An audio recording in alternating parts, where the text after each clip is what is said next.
ಸಂಜೆ ಆದ್ರೆ ಪಟಾಕಿಗಳು ತಂದು ಹೊಡಿಸ್ತಿದ್ಲು.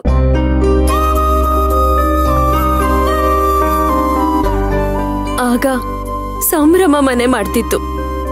ಈಗ ಅವಳೇ ಇಲ್ದೆ ಮನೇನೆ ಬಿಕ್ಕು ಅಂತಿದೆ.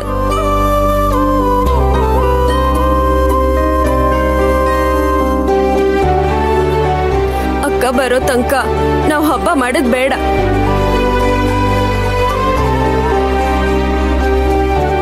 ಹೌದು, ನಾನು ಈ ವರ್ಷ ಪಟಾಕಿ ಹೊಡೆಯೋದಿಲ್ಲ.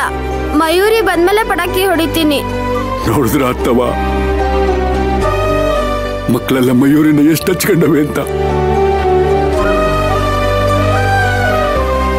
ಹಿಂಗಿರುವಾಗ ನಾವ್ ಹೆಂಗ್ ಹಬ್ಬ ಮಾಡಕ್ಕಾಯ್ತದೆ? ಇದು ನೋಡಿ ಅಲ್ವಾ ಅವಳು ಕರ್ಸು ಅಂತಿರೋದು. ಬೆಳಕೊಡೋ ಸೂರ್ಯನ್ಗೆ ಗ್ರಹಣ ಹಿಡಿಸಿದಲ್ಲ, ಹಂಗಾಗೋಗದೆ ನಮ್ ಬಾಳು. ಮಯೂರಿಯಲ್ಲಿ ಬಂದ್ರೆ ಗ್ರಹಣ ಬಿಟ್ಟೋಗಿ ಹೊಸ ಬೆಳಕು ಬರ್ತದಲ್ಲ, ಹಂಗಾಯ್ತದೆ ನಮ್ ಬದುಕು. ಅದಾಗಿಲ್ಲ ಅತ್ತವ, ಗ್ರಹಣ ಅನ್ನೋದು ಹೊಸ ಹೊತ್ತು ಮಾತ್ರ ಹಿಡಿತದೆ. ಆದ್ರೆ ಮಯೂರಿಗೆ ಹಿಡಿದಿರೋ ಗ್ರಹಣ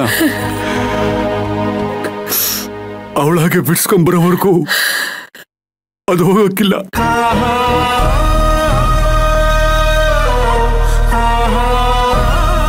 ಅದಕ್ಕೆ ಅವಳು ಬರೋವರೆಗೂ ನಾವು ಕಾಯಲೇಬೇಕು. ಕಾಯಣ ಅಪ್ಪಯ್ಯ, ಅಕ್ಕಂಗೋಸ್ಕರ ಎಷ್ಟು ದಿವಸ ಬೇಕಾದ್ರೂ ಕಾಯೋಣ.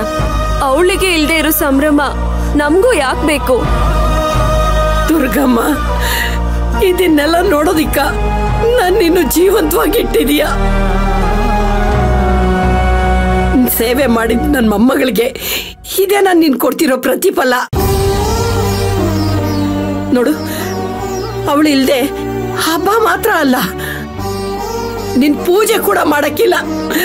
ನನ್ನ ಮೊಮ್ಮಗಳು ಸುಖವಾಗಿ ಸಂತೋಷವಾಗಿ ಅವಳೆ ಅಂತ ನೀ ತೋರಿಸ್ದಾಗ್ಲೇ ನೀನು ಕೈ ಮುಗಿಯೋದು. ಅಲ್ಲಿವರೆಗೂ ನೀನು ಕೈಯೂ ಮುಗಿಯಕ್ಕಿಲ್ಲ.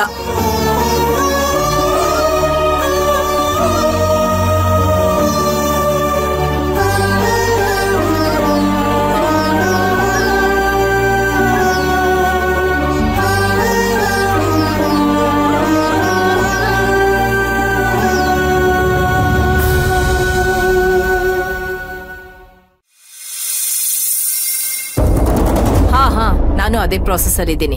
ಯಾ, I am checking it. Thank you.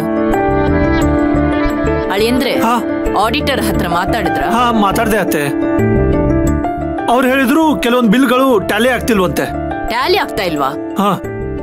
ನಮ್ ಕಂಪನಿ ಬಿಲ್ಸ್ ಎಲ್ಲ ದೀಪಕ್ ತಾನೇ ಹ್ಯಾಂಡಲ್ ಮಾಡ್ತಾ ಇರೋದು. ಹೌದತ್ತೆ. ಫೋನ್ ಮಾಡಿ.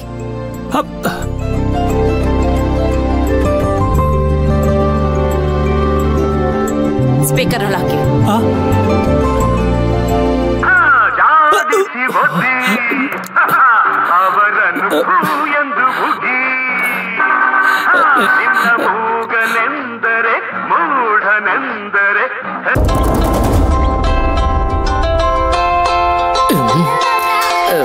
ಲೂಸ್ ನನ್ನ ಮಗ ಯಾಕೆ ಕಾಲ್ ಮಾಡ್ತಾ ಇದ್ದಾನೆ?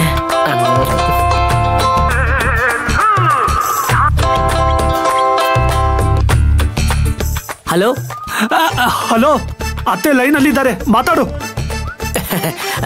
ಆಂಟಿ, ಏಯ್, ಮೊದ್ಲು ಆ ಕಾಲರ್ ಟ್ಯೂನ್ ಚೇಂಜ್ ಮಾಡು.